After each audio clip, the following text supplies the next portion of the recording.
Greetings and welcome to today's presentation. Is part 2 of my theme titled, Is Jamaica Heading Towards Dictatorship Rule? Now, today's subject of discussion is, if Prime Minister doesn't do well, Golden could wish general election farewell. Now, that is not to say that the government is going to do anything illegal. So I'm going to show how the government or the Prime Minister could legally seize power in Jamaica and declare himself president of Jamaica for a 6-year term without even going to the poll in general election. Therefore, the upcoming local government election could be a test to see where the Prime Minister stand with the voters in Jamaica.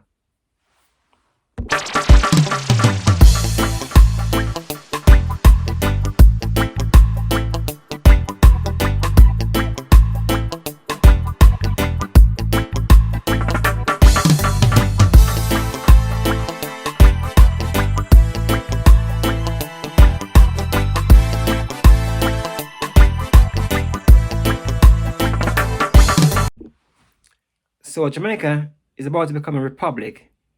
It is not yet clear what shape the new Jamaica Republic will take. There are many examples of different types of republics around the world. I'll read the definition of the term republic from an article by repopulationreview.com. And I quote, "A republic is a form of government in which the power is held by the people.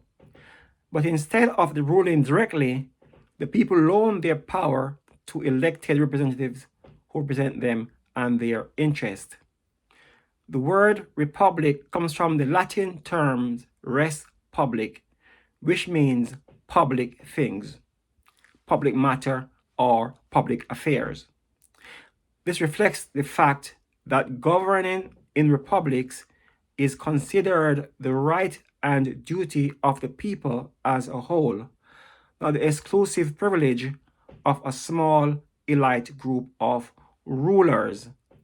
World Population Review, unquote. Hence, the basis definition of republic is that the people gave the politicians the power to rule the people.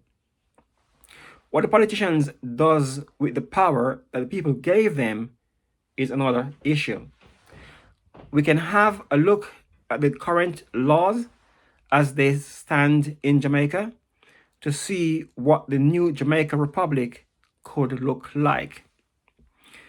Currently, laws are changed in Jamaica by a 2/3 majority of the lower house of parliament, which is the MPs.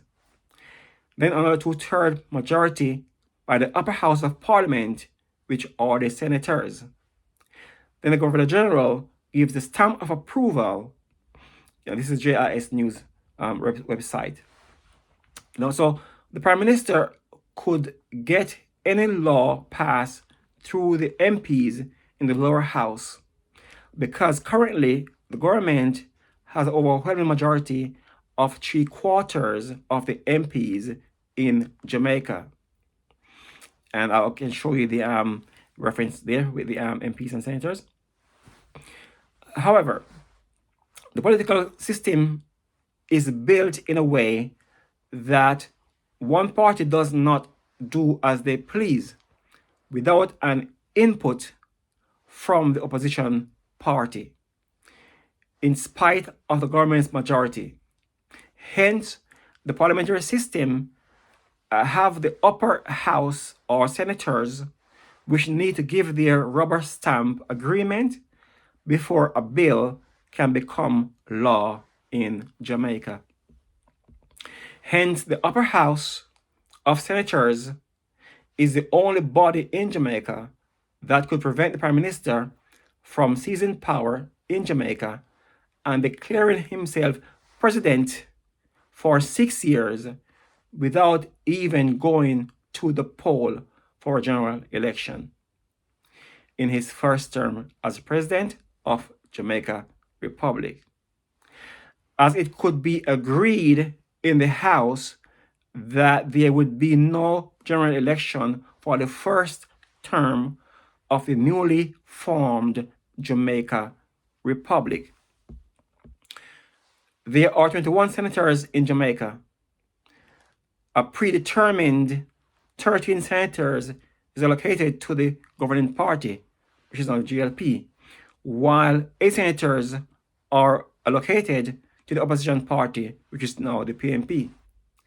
This is to ensure that the governing party would need at least one senator from opposition before any laws can be passed in Jamaica. So 2/3 of 21 is 14.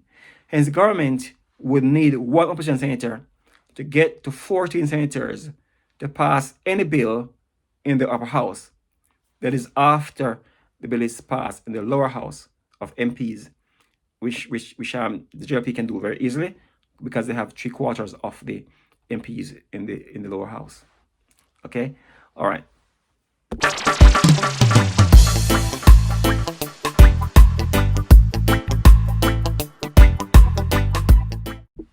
The Prime Minister is already working on overcoming this hurdle and how to bypass senators. He is using the blocking of the SOEs by the opposition senators as to why he needs to change the powers of the upper house in Jamaica. In an article in the Gleaner, dated 10th of January 2022, titled Government to Review 2/3 Majority, SOEs, Voting Bar, the article read, quote, Prime Minister Andrew Holness expressed unease with the current provision, suggesting that it could cause difficulties for the government. Referencing the SOEs imposed in several police divisions, which collapsed in November 2021 after a 3-month extension bid scuppered in the Senate.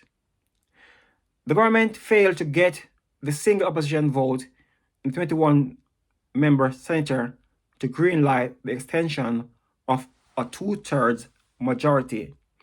Because the government failed to get its 2/3 majority in the upper house, the Prime Minister has signaled that he will be reviewing the law on the 2/3 majority in the upper house to change laws in Jamaica, charging that 2/3 voting majority bar for the extension of states of emergency, SOE, poses a significant challenge and may be used as a political ploy. The government signaled on Sunday that it was reviewing the requirement as part of a wider constitutional reform of the Emergency Powers Regulation. Gleaner, 10th of January 2022, unquote. The Prime Minister went on to explain that, quote, imagine if there is a situation where there is a threat that the government needs to act and maintain its action, and the opposition says we are not convinced of that threat. Even if we share information, even if it is obvious and lives are lost, then the government is hobbled in its ability to respond to the threat, which is what we are now seeing played out with the inability to have the SOEs executed.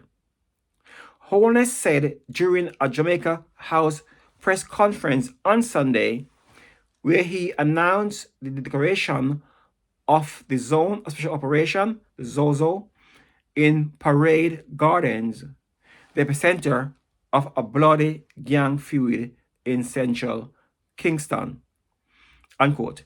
Jamaica Gleaner, dated 10th of January 2022. Now, so the issue here with the Prime Minister's argument in wanting to change the laws concerning the opposition senators blocking the SOEs is that once those powers are taken away from the senators, then the Prime Minister could get any law passed through the lower house with his overall majority of 3/4 of MPs.